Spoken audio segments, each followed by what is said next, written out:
ஷே பார்வதி அம்மா டெல்லியிலேருந்து தமிழ்நாடு வரைக்கும் வெளியில் பத்திரப்பதிவு கோர்ட்டு மாதிரி நடத்துதான். பத்தியா பார்க்கலையா? கோர்ட்டில், நீதிமன்ற கோர்ட்டில் பத்தியா பார்க்கலையாப்பா?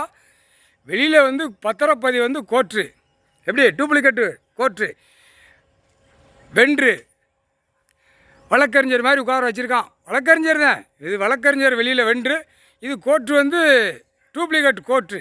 அப்போ நான் பத்திரம் போட்டு கொடுக்கல அப்படின்ட்டார். பத்திரம் போட கொடுக்க பட்டா போட்டு பவரை போட்டு நான் கொடுக்கலன்ட்டார். இது என்ன அர்த்தம்? அது கரெக்டாக பார்க்கணும். நீதிமன்ற கோர்ட்டில் கரெக்டாக பார்க்கணும். வெளியில் கோர்ட்டு மாதிரி நடத்துதான் பத்திரப்பதிவு. செல்லுமா செல்லாதா அந்த கணக்கு முற்றுப்புள்ளி வச்சுட்டாரு. புரிஞ்சுப்பாரப்பா, எல்லா நீதிபதி சேர்ச்சி கோட்டார் ஆணு பண்ணும். புரிஞ்சுப்பார், தெரிஞ்சுப்பார். இல்லைன்னா பிதிக்கி எடுத்து போடுவார் வெளியில். அதான் சிட்டி கிராமத்தை அடப்போன்னு கணக்கு வந்துருச்சா. இந்த பத்திரப்பதிவு வந்து வெளியில் கோர்ட்டு மாதிரி நடத்துதான்.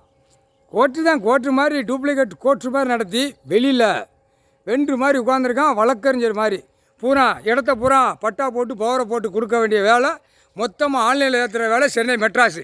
ஒரு மாநிலத்தில் ஒவ்வொரு மாநிலம் இப்படி தனித்தனியாக கொண்டு போய் ஏற்று தான் ஆடுதான் பாடுதான். அப்போ என்ன செய்வார்? ஒரு வேலை விட மாட்டார். புரியுதா இல்லையா? 75% உள்ளே போயிடுவான், 25% விவசாயம் பண்ண விடுவார். இந்த ஜெம்மத்தில் விட மாட்டார். தப்புக்கு தண்டனை கரெக்டாக கொடுப்பார். முக்கால் சத்தியம் புரிஞ்சுக்கப்பா. கோர்ட்டில் பார்க்கணும். வெளியில் என்னடா பத்திரப்பதிவு பூரா நீதிமன்றம் மாதிரி உட்காந்துருக்கான். என்ன வித்தோட்டமாக என்ன வித்தோட்டம்? அது பாத்தியா பார்க்கலையாப்பா? கோர்ட்டில் நீதிமன்றத்தில் ஒரு பிரச்சனை வந்துச்சுன்னா காவல்துறை வந்து நிற்பான் வெளியில். இப்போ எல்லா நீதிமன்றத்துலேயும் ஒரு 5 பேர் 6 பேர் நிப்பாட்டியிருக்கா. காவல்துறை நிற்கான். உள்ளே போகிறவன வரவனா எதுக்கு வரானுங்கிற இப்போ பிரச்சனை வர போய் நிப்பாட்டியிருக்கான். இதுக்கு முன்னாடி அது நீதிமன்றம் வித்தோட்டமாக உட்கார வச்சுட்டான் அரசியல்வாதி. அப்போ என்ன கூத்து? இவன் ஒரு ஜனநாயக ஓட்டு முத்திரை வாங்கி நாசம் பண்ணதான்.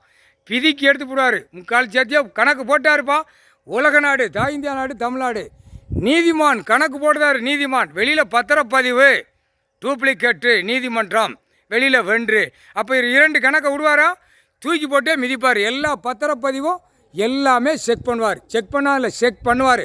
இதில் தான் எல்லாரும் மாட்ட போகிறான் அரசியல்வாதி. பலாயிர கோடி கீழே வார்டு வரைக்கும் உள்ளே மாட்டுவான். புரியுதா? விவசாயம் பண்ணுறவன் தப்பிப்பான். மித்தது எல்லாம் உள்ளே போயிடுவான். 13 செயலரை 13 கம்பி. முக்கால் சத்தியம்.